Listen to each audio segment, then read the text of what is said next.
হাজোৰ বৰ্ণি বৰচলি সংযোগী ৰাজপথৰ মাজত কিদৰে চলিছে হাজোৰ লোক নিৰ্মাণ বিভাগ।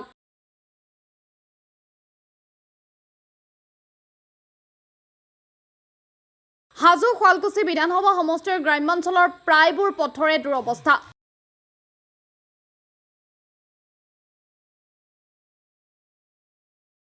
এজাক বৰষুণতে বিধ্বস্ত হৈ পৰে প্ৰায়বোৰ পথ।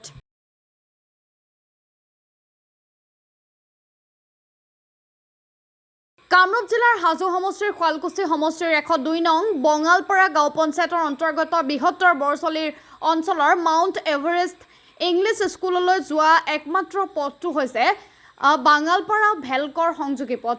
আৰু এজাক বৰষুণ দিলে স্কুলীয়া ছাত্ৰ ছাত্ৰী সাধাৰণ ৰাইজৰ যাতায়াতৰ অসুবিধা হয়।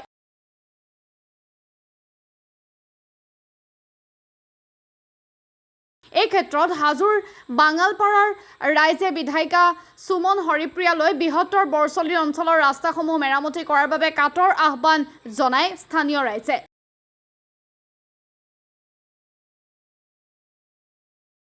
এইবাৰৰ বিজেপি চৰকাৰ হিমন্ত বিশ্ব শৰ্মা চৰকাৰ আমাৰ হাজো সমষ্টিত দুবাৰকৈ নিৰ্বাচিত হৈছে সুমন হৰিপ্ৰিয়া।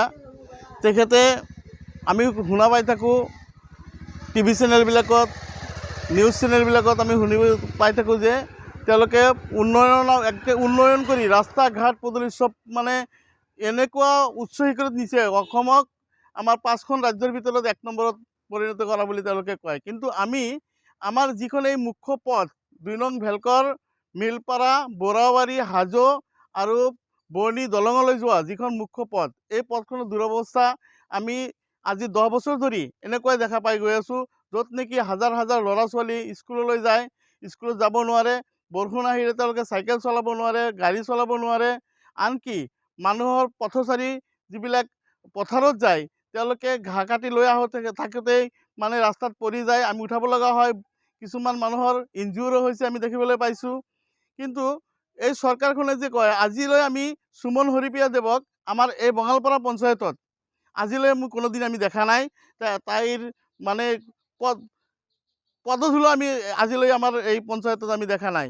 ইয়াৰ আগতে মই বাঙালপাৰা গাঁও পঞ্চায়তৰ প্ৰতিনিধিসকলক আজি 10 বছৰে খাটনি ধৰি আছোঁ, এই ৰাস্তাটো মই দেখুৱাই দি আছোঁ, তেওঁলোকক কৈ আছোঁ।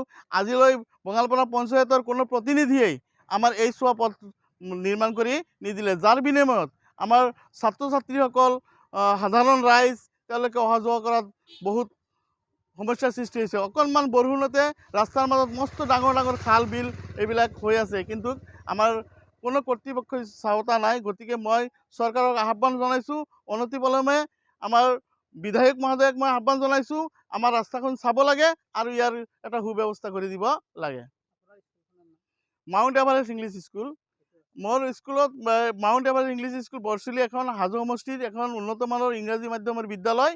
এখন আজি বহুত পুৰণি স্কুল, 2007 চনত স্থাপিত হোৱা স্কুল। এই স্কুলখনতো প্ৰায় 400 ল'ৰা ছোৱালী আছে।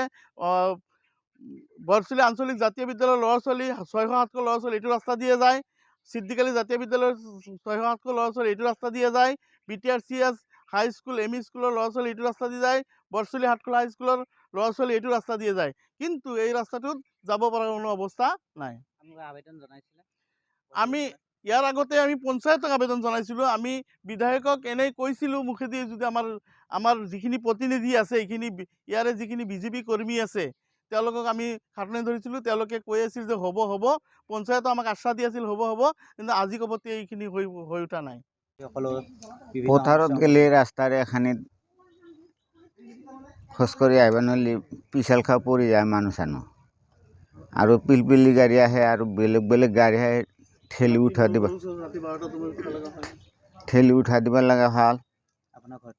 আমাৰ ঘৰ এইটো ৰাতিৰ 12টা বজাত আহিলেও গাড়ী মাতি থাকে ড্ৰাইভাৰ হাতে, এই গাড়ীটো উঠাই দিওঁ।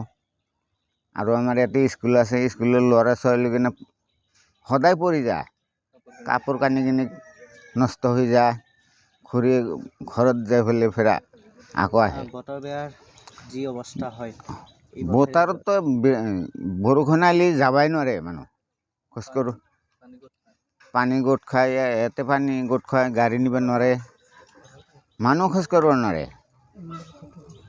বিধায়িকাত লগ পাইছেনে আপোনালোকে আমি বিধায়কক দেখা নাই এই পথত আহিছেনে কেতিয়াবা নাই কোনো বিষয়ববীয়া চৰকাৰী বিষয়ববী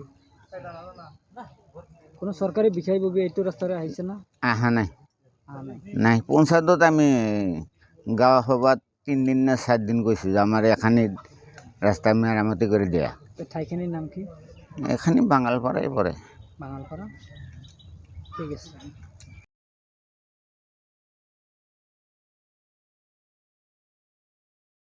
হাজোৰ পৰা জেহেৰুল ইছলামৰ ৰিপৰ্ট টাইমছ মিডিয়া 24